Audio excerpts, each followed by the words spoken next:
The 100,000 Kingdoms is N.K. Jemisin's first novel, winner of the Locus Award, beginning of her long, illustrious, and very much continuing career, Hugo's, Nebula's, a MacArthur Genius Grant.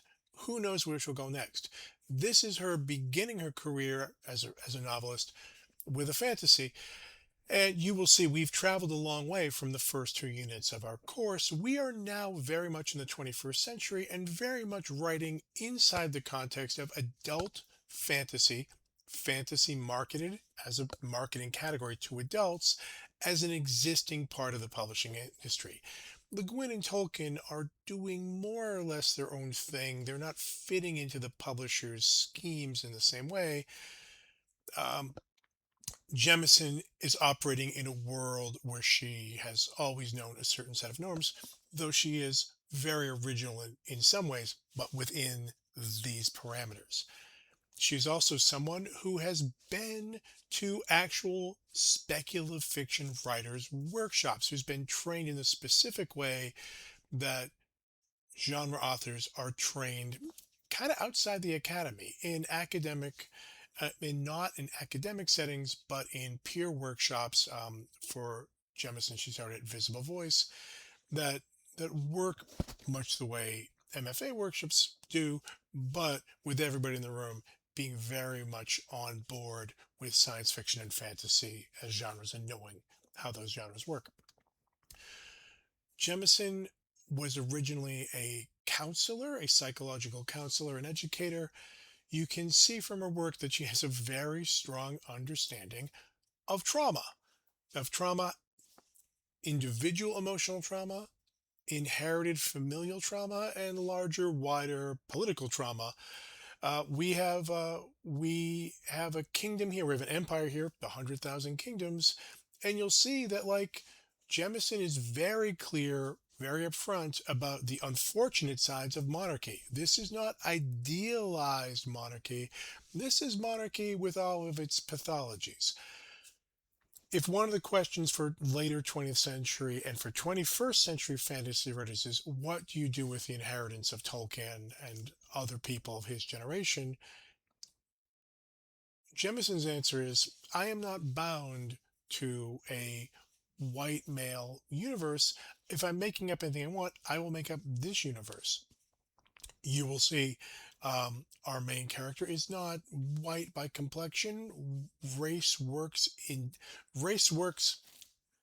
race works much as it actually works in the real world, just as merely ethnic coloration and culture, and to be from two different to our heroine Yane is from two different ethnic groups,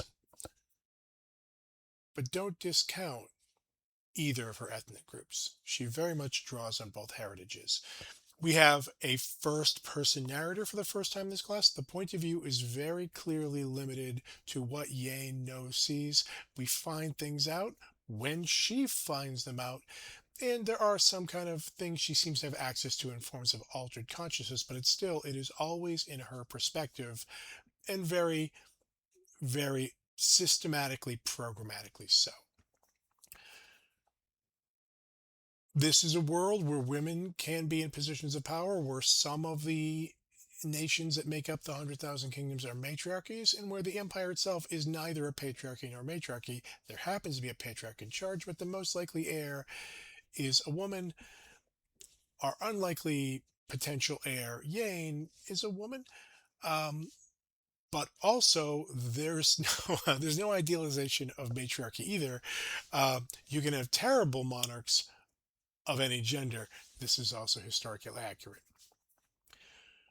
The basic premise Jemison is working from is one of religion. Here, as in the next unit, fantasy writers are very comfortable making up totally fictional religions that are not meant to be taken seriously outside the parameters of this book. Uh, Nobody ever thinks for a second, and no one should ever suspect that Jemison would ever actually worship any of the deities portrayed in this novel. They didn't make her, she made them. She knows what's what. She is taking a kind of, how should I put this? fantasy and science fiction and fantasy and science fiction fandom tends to often cherish certain outmoded or popularized ideas of distant history long after they've kind of been changed in the actual sciences of archaeology, history, whatever.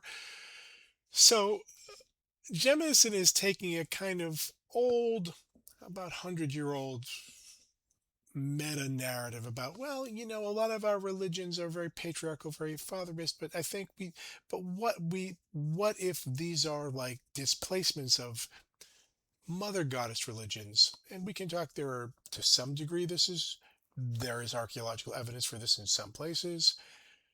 There's a kind of oversimplified pop version that kind of flourishes in fantasy circles and will never let go. But Jemison is taking it literally. Okay, what if the evolution of early human religions was happened, but the gods were real? I'm not spoiling much past the first chapter.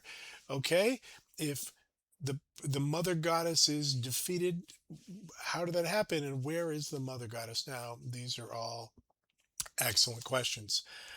I will add one more thing, well, two more things as you read Jemison. First, she doesn't pull punches. This is adult fantasy. It's not terribly sexually explicit, though you are pretty clear on who's doing what with whom on what occasion. But you're not going to get into details. This can still be sold. That can be sold to young adults, but it is emotionally and interpersonally dark in a way that things marketed for young adults or for mid grade children never going to be. The other thing I will say, one of Jemison's favorite techniques is to take the kind of clear goal that the protagonist is often set in adventure literature. Oh, the goal is to get this ring. The goal is to get the princess's hand in marriage. The goal is to graduate and become a master wizard. Whatever the official goal set by authorities is in a Jemison novel, you can be sure that that is not what Jemison has sent the protagonist to do. That isn't the issue at all, that is a distractor. So we're told in chapter one that Yane is competing for the throne, for the empire, but don't hold your breath.